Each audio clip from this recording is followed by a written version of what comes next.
I think there's two things that I would start off with. Is number one, you're doing the urine test for the patient, not to the patient. It's to increase communication, not decrease communication. You have to know what question you're trying to answer with a urine drug test, and is the test that you order, will it answer your question, or at least give you a differential diagnosis? I think urine testing is an important tool, but it's just a tool, and you have to know its strength and limitations. I think to add to that, one of the problems with urine drug testing in clinical care is it's following on the heels of forensic drug testing, which has been a well-established program, particularly in America, where the goal of a drug-free America and a pattern of non-use in what we refer to as safety-sensitive occupations has led to a very, very clear and highly regulated program of drug testing. Unfortunately, in that context, everybody who's tested, the vast majority of them are expected to be negative. And so you can set thresholds that are quite high, and ultimately there is no therapeutic indication for doing the drug test. In that context, it's simply regulatory. On the other hand, when you're dealing with a pain patient, the vast majority of the population that you're testing will be expected to be positive. And in fact, whereas a negative test in a forensic model will never harm the donor in the sense that they'll always give the benefit of the doubt because it's not there. It may be just below threshold, it may be too small or too low a level to be detected, but it ultimately gives them the benefit of the doubt. When we look at clinical care, we're faced with the dilemma of expecting to see certain things that we're prescribing, and when we don't see them, we can interpret that as evidence of non-compliance.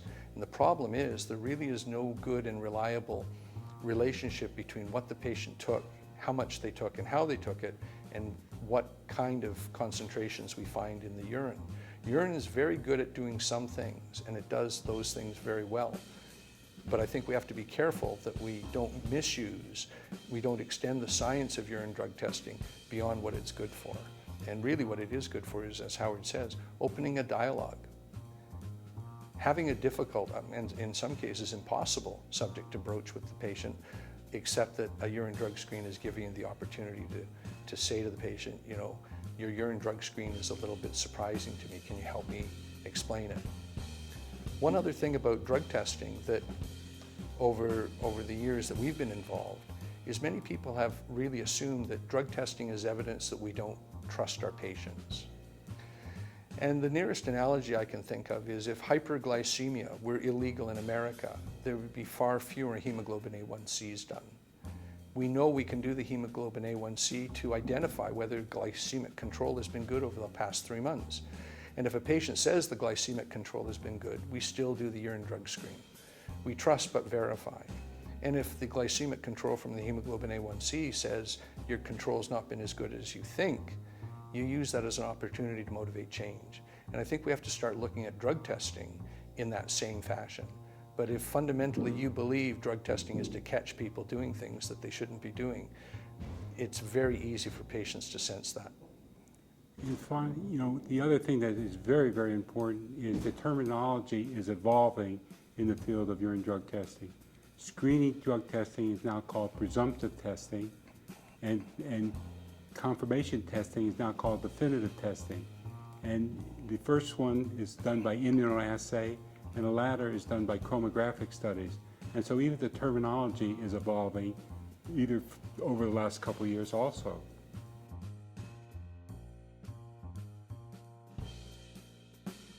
Well, I think an unexpected result, a positive result being something unexpected, either the absence of something that you're prescribing or the presence of something that you're not. And when you look at urine drug testing, you need a strategy behind which you're going to operate, meaning you have a reason for doing the test, you have a plan for what steps you might take in the event of an unexpected result like that. You shouldn't be doing drug testing simply as a means of kicking people out of your practice or discontinuing therapy. I personally think that's an unethical use of the test. It's equally unethical to not tell the patient why you're testing. So some clinicians have made the mistake of saying the drug test is to see just if you're absorbing the drugs properly, to make sure that you're getting the therapeutic benefit. And then when they're confronted with a positive cocaine or a positive for an opioid they're not being prescribed, they feel that they've been sandbagged. They were told one thing and the information was used in another way. If you're upfront and straight with people, it's much more likely that they will, as you ask for the urine drug screen, start to discuss more and more about what's really going on in their life if there is something different. And in some cases, they'll simply say, there's nothing I have to hide, and if this is something that's important to you, then I'll do it. But you should always have a plan, and that plan should give the patient options. Sometimes those aren't options the patient wants, such as continuing on as if nothing had happened. But as I said before, there are a lot of right things you can do. Very rarely is there an absolute wrong thing, but the wrong thing to do in an unexpected drug test is to ignore it. Second to that would be to summarily dismiss the patient from your practice. More often than not, individuals have come to harm, both medical and legal, simply because they overreacted to a result that wasn't exactly as they thought it was, commonly being the absence of a prescribed drug. Oxycodone doesn't show up very efficiently, and certainly not reliably, in presumptive testing for opiates. That had led more than a few clinicians to discharge patients or abruptly discontinue opioids on the assumption that this was evidence of diversion, when in reality, it's only evidence of a limitation of the testing. So doing specific drug identification, making sure that the member of the class of drug that they're positive is the right class member, these are all things that you can do to refine your practice with your patient. But you need a strategy. You need to know before you do the test what you're going to do with the results, both expected and unexpected. And as part of that strategy, bring the patient into the circle. If you have an unexpected positive or negative, ask the patient, could you help me explain these results? Bring the patient, give the patient an opportunity. And if the patient is not a candidate for opioid therapy, don't kick them out of the practice, because that could be abandonment, all sorts of problems. But you could always fire the molecule if you so choose and still care for the patient. Now, a lot of times when you fire the molecule, the patient will fire you, but you're not giving them the drug of choice that they may be misusing, selling, etc. But again, bring the patient into decision making. Give the patient an attempt to give an explanation and then work with that explanation. And try to reassure the patient, even before you embark on a urine drug testing program, that if there's a disconnect between what the lab report says and what you say, that you will take that information and uncover every stone that's necessary to ensure that the result is correct. But be advised that if you know you've used something and simply deny it and put myself, the lab, and others through the expense and time, the consequences from a therapeutic perspective are going to be far more significant.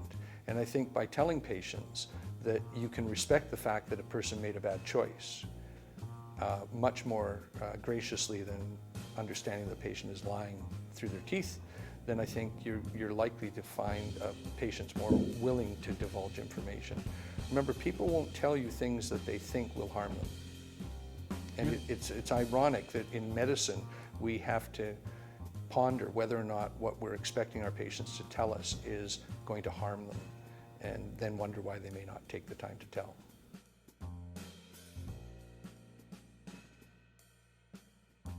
And think about in pain medicine, the burden that the patient has as opposed to a cardiology patient, a gastroenterology patient, an endocrine patient.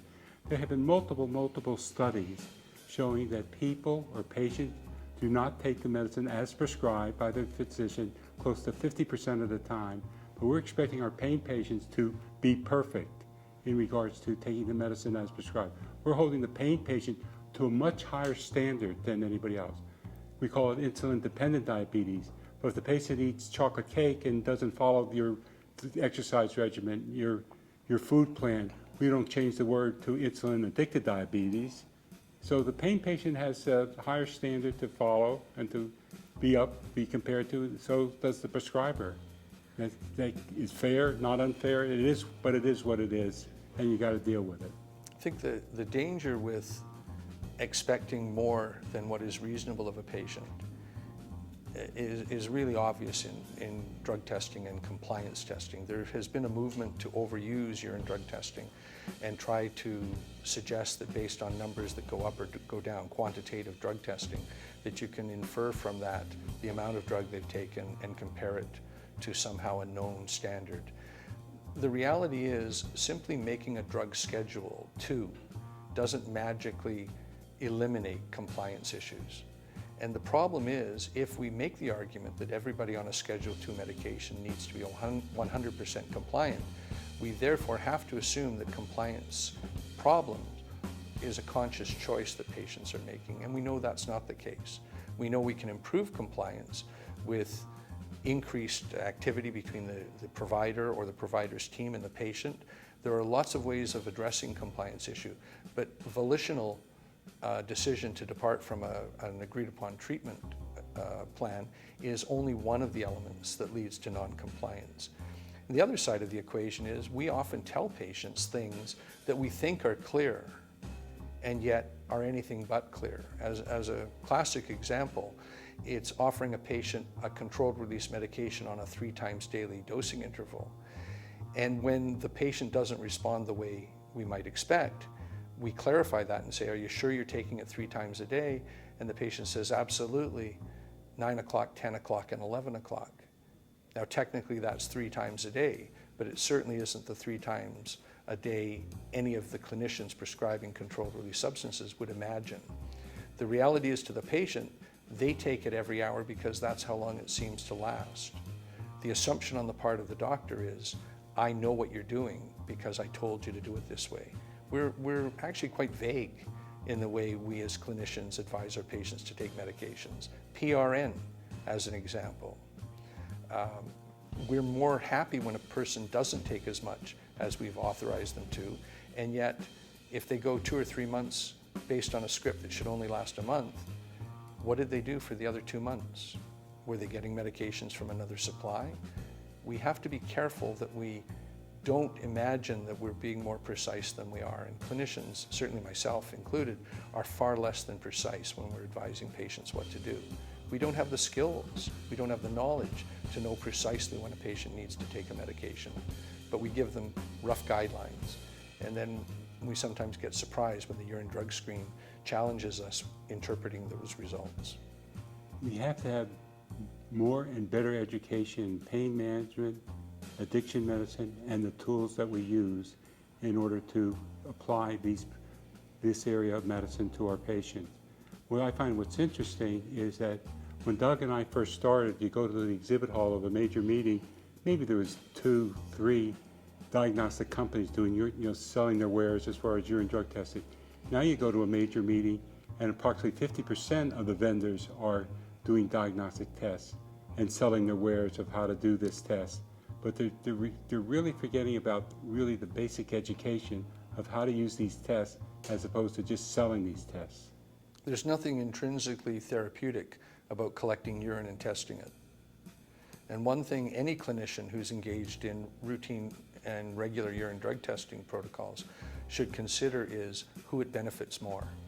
And if you're engaged in a testing practice that to any reasonable outsider looking would say it benefits you as the ordering physician more than it benefits the patients that are participating in the program, there's a very good chance your medical necessity test is not going to be met. So nothing therapeutic about doing urine drug tests, but having a urine drug testing program has on more than one occasion helped a patient make a better choice on a weekend at a party than they might have made had they not known that they could be involved in urine drug testing.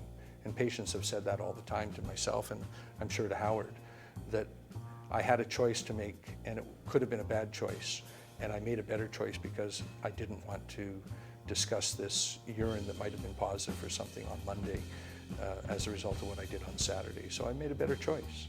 And that's really what I think patient-centered care is about, is helping patients make better choices and accept the consequences when they make bad choices.